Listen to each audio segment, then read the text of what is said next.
Just before turning 70, Ozzy Osbourne, the self-described Prince of Darkness, has a startling thought: when do you actually start to feel old? The question sneaks up on him like one of his own stage pyrotechnics, unexpected yet oddly inevitable. He's 6 years older than his father was when he died, yet in Ozzy's mind he's still a young man, shaky hands, ringing ears, bad memory and all. Age, it seems, hasn't done much to dull the chaos running through his veins.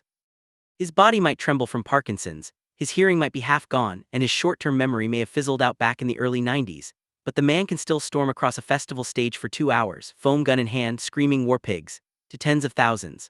For someone who used to wake up in the middle of 12-lane freeways or surf atop Swiss cable cars, this new, tamer version of himself, curled up in a hotel room surrounded by his beloved dogs, feels like peace.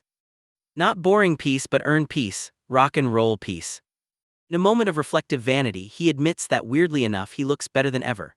"Fucking hell, I look better now than I did in Bark at the Moon," he jokes, comparing his sober face in the mirror to the bleary wreck who used to drink 4 bottles of cognac a day. What surprises him most is how not old he feels. When he was a kid in Aston, Birmingham, men didn't live long enough to retire. They simply dropped dead on the factory floor.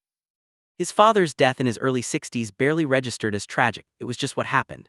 Old people in Ozzy's childhood imagination were gray, crumbling relics, Gandalf with liver spots. But Ozzy at nearly 70 still tours the world, still records, still misbehaves in luxury homes on 2 continents. He still dives headfirst into bed every night with a gleeful "wee, THWMP," as his exasperated wife Sharon yells that he'll break the bloody thing. His reply: "You wouldn't like me if I was normal." That domestic exchange sums up Ozzy's paradoxical later life. He's both the reckless boy from Aston and the aging rock god who's seen too much death to take his own for granted. Death, for now, still feels like something that happens to other people. Memory has never been Ozzy's strong suit, his brain been a blender since the 80s.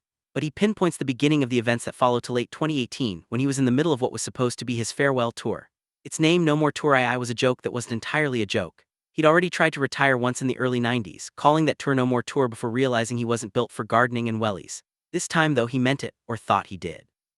Sharon was even pushing for a Vegas residency, something respectable and sedentary, but the idea of becoming the next Barry Manilow made him shudder. The tour schedule in hindsight was insane, 60 shows across 4 continents. It would have been punishing for a 20-year-old singer, never mind a man nearing 70 with Parkinson's. Still, Ozzy saw it as one last global goodbye to fans he'd never get to see again. Before the first date, he worried no one would show up. It had been years since he'd toured. Maybe the world had moved on. Maybe the Prince of Darkness couldn't fill a pub anymore, let alone 60 arenas. But the opposite proved true. No More Tour II sold out everywhere. Mexico City, Moscow, Toronto, Sao Paulo, every night was a riot of sound, light, and nostalgia. Each show opened like a life flashing before his eyes. On the big screen above the stage, a black and white photo of little John Osbourne in short trousers, timid and scruffy. A color shot of Ozzy in his Black Sabbath prime, wearing a fringed suede shirt and a necklace that doubled as a cocaine spoon. Then footage with the late, great Randy Rhoads, his golden-haired guitarist from the Blizzard of Oz days.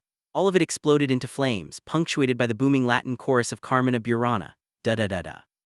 Da-da-da-da, the sound of the apocalypse itself. That Ozzy's cue? Cloaked in purple, he runs on stage as Zakk Wylde tears into the opening riff of Bark at the Moon, looking like a Viking about to burn a village.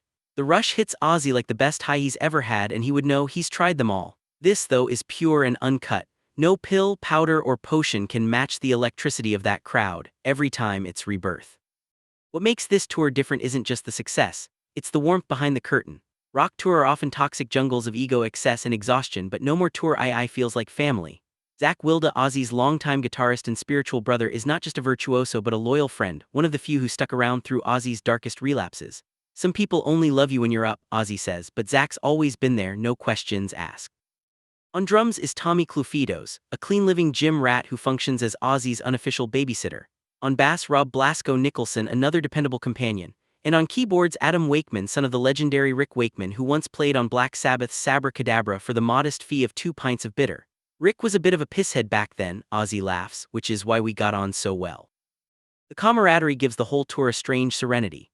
No fights, no overdoses, no catastrophes, just music, laughter, and a few backstage jokes about how surreal it is to be alive and functional after half a century of abuse. Ozzy marvels at it nightly, tens of thousands of fans roaring along to Fairies Wear Boots' paranoid, crazy train. The critics for once even seem to like it. That unsettles him. If the critics like me, he thinks, I must be doing something wrong. But he lets it go. He's too busy having the time of his life. Still, beneath the high-voltage glow of the stage lights, something darker is stirring, the first twitch of the demon awakening again. Age might not feel real to Ozzy, but the body always keeps score. The relentless touring, the flights, the adrenaline spikes, all of it gnaws at the fragile machinery of a man who has already used up 9 lives. At this stage, every fall, every infection, every fever could be the one that tips the balance. But Ozzy, ever defiant, refuses to think that way. To him, it's just another ride on the crazy train.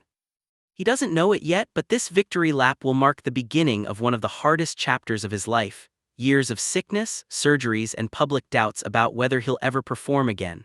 For now, though, he's a man in motion, running from mortality the only way he knows how, by screaming into the void and making the void scream back.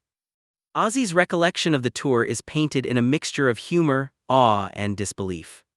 The details may blur. He admits freely that huge chunks of the 80s and 90s slip through the holes in his memory, but the feeling of 2018 burns bright.